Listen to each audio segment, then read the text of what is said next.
నమస్తే వ్యూయర్స్, నేను Sahasra. Welcome to our channel. Yuvagalam పాదయాత్ర లోకేష్ గారు సక్సెస్ఫుల్ గా కంప్లీట్ చేశారు. అయితే అనుకున్నట్టుగానే ఈ పాదయాత్రలు ఎంతో మంది ప్రముఖులు, టీడీపీ నేతలు అందరూ కూడా వారి యొక్క సహాయాన్ని కూడా అందించారు. అయితే లాస్ట్ రోజు సెలబ్రేషన్లో భాగంగా చంద్రబాబు నాయుడుతో పాటు లోకేష్ గారు, బాలకృష్ణ గారు, పవన్ కళ్యాణ్ గారు ఒకే వేదిక మీద రావడం అనేది కనుల విందుగా ఉంది. ఒకవైపు ఈ సంబరాలని తట్టుకోలేక వైసీపీ వాళ్ళు వీటిని ఎద్దేవా చేస్తున్నారు.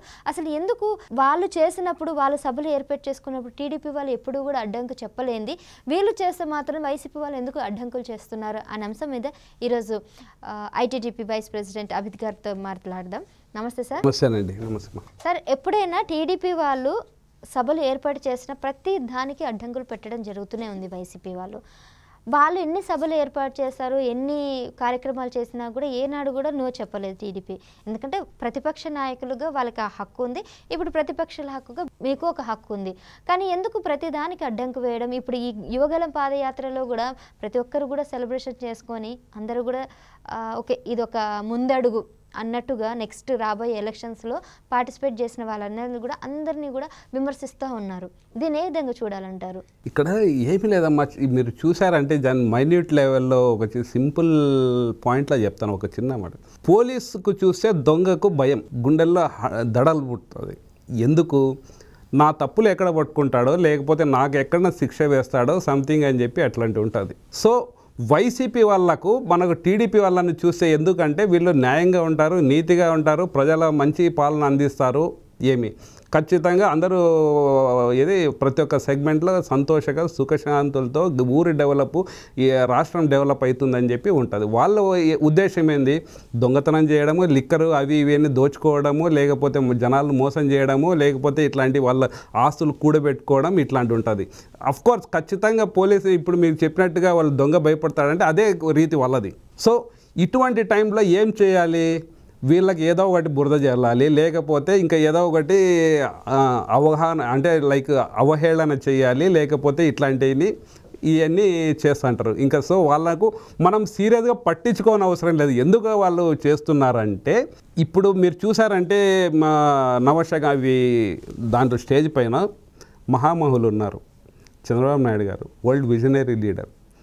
రెండోది బాలకృష్ణ గారు ఎన్టీఆర్ యొక్క లెగసీలో ఉన్నటువంటి ఒక మంచి ప్రతి ఒక్కరు అభిమానించే వ్యక్తి.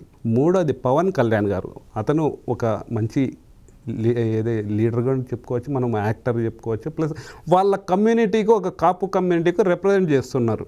ఆ కమ్యూనిటీ మీరు ఇవన్నీ చూసారంటే కాపు కమ్యూనిటీ ప్లస్ ఒక సీనియర్ అంటే ఒక జనరల్గా వీళ్ళు ఒక నాయుడు కమ్యూనిటీ కానీ, ఒక విజనరీ లీడర్ అంటే మంచి ఇంటలెక్చువల్ కానివ్వండి.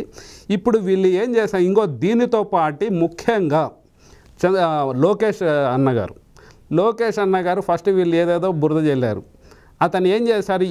అతను సైలెంట్గా సహించి మొత్తం వచ్చి అతను మాటల్లోనే చెప్పాడు. అతని చేతల్లో ఎప్పుడు పాదయాత్ర స్టార్ట్ చేశాడో అతను వీళ్ళవన్నీ ఎక్స్పోజ్ చేశాడు. వీళ్ళ తప్పులు, వీళ్ళ యొక్క అరాచకాలు ఇవన్నీ చేసుకుంటూ అక్కడ స్టేజ్ పైన ముగ్గురు కనపడాలి. వాళ్ళకు భూమి దగ్గర అంటే వాళ్ళ కాళ్ళ కింద ఉన్న భూమి అనేది జారిపోతుంది అన్నట్టుగా వాళ్ళకు ఆ విధంగా తోచి కామెడీ చేయడం చేస్తారు. ఇలాంటిదే మీరు చూసారంటే గాంధీజీను చూసి బ్రిటిషర్స్ ఒకసారి నవ్వుకున్నారంటే, ఏం మీ వాళ్ళకు నీకు పంపించారు, నువ్వు నీ పైన బట్టలు కూడా లేవు అని చెప్పి ఎగతాళి చేశారు. ఫస్ట్ ఇలాగే ఏం చేస్తారు? ఎగతాళి చేస్తారు, కామెంట్లు చేస్తారు, దాని తర్వాత దండిస్తారు, లేకపోతే సామధాన దండోపై ఏదన్నా యూజ్ చేస్తారు. లాస్ట్లో ఏమైతే వాళ్ళు ఓడిపోతారు. వాళ్ళ ఆ స్టేజ్ ఉంది వాళ్ళకు. సో దీనివల్లనే ఇట్లాంటివి ఉన్నాయి కాబట్టి వాళ్ళు ఏదో గుమ్మడికాయ దొంగ అంటే భుజాలు తడుముకున్నట్టుగా ఆ విధంగా చేస్తున్నారు, ప్రవర్తిస్తున్నారు అంతే. ఓకే. అయితే ఇప్పుడు పార్టీలలో కూడా సమావేశాలు ఏర్పాటు చేసినప్పుడు సపోర్ట్ ఇవ్వడం పక్కన పెట్టి ప్రతిదానికి ఏదో ఒకటి చేసి ఆపేస్తూ ఉంటారు. సో మనకి ఎటువంటి రైట్స్ లేవా? ఇలా ప్రభుత్వ అధికారాలు మన మీద దాడులు చేయడమే కానీ, లేకపోతే మనం చేసే ప్రయత్నాలను అడ్డుకట్టడం చేయడానికి మనకి అడిగే హక్కు కానీ, లేకపోతే కోర్టులో పిటిషన్ పెట్టే ఇట్లాంటి రైట్స్ ఏమైనా ఉంటాయంటారా? ఖచ్చితంగా ఉంటాయి. ఇండియాలో ఒక మంచి మనకు రాజ్యాంగ ఒక హక్కు ఇచ్చింది. ఎనీ సిటిజను ఎవరైనా సిటిజను వాళ్ళకు ఒక వాక్ స్వేచ్ఛ కానీ right to equality, right to freedom of speech, right to religion అన్నీ ఉన్నాయన్నమాట. సో ఒక ఇండియన్ సిటిజన్ ఏదన్నా మాట్లాడచ్చు, ఏదన్నా సంథింగ్ అన్యాయం జరుగుతుంటే వాయిస్ రేజ్ చేయొచ్చు, అవన్నీ ఉన్నాయి. మీరు చూసారంటే గత 4 సంవత్సరాల్లో ఇప్పుడు కోర్టు సాధారణంగా ఇంటర్ఫియర్ కాదు వీళ్ళ యొక్క రూల్ పైన. కాకపోతే మీరు చూసారంటే వైసీపీ వాళ్ళు ప్రతి ఒక్క దాంట్లో తప్పులు పట్టిన వైనం హైకోర్టు తప్పులు పట్టింది, ప్లస్ మానవ హక్కులు చేశారు, సెంట్రల్ నుంచి వీళ్ళకన్నీ చివాట్లు పడుతూనే ఉన్నాయి.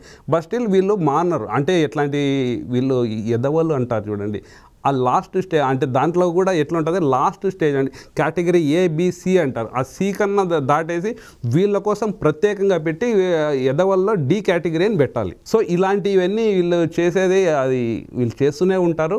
ఖచ్చితంగా మీరు ఇక్కడ గమనించారంటే ఒక స్టేట్లో ఉన్నటువంటి ప్రతి ఒక్క పౌరుడికి హక్కు ఉంది, ప్రశ్నించే ఇది చేయాల్సిందే.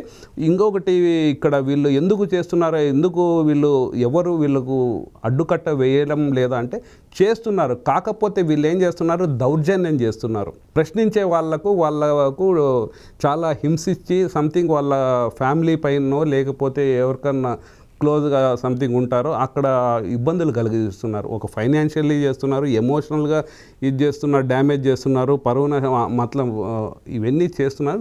జనాలు కూడా ఏం చేస్తారంటే కొంచెం ఆచితూచి ఎందుకు ఈ వెధవలతో మనం చేయకూడదు, సైలెంట్గా ఏ రోజు ఓటింగ్ వస్తుందో ఆ రోజు సమాధానం చెప్పాలి అని చెప్పి సైలెంట్గా ఊరుకున్నారు.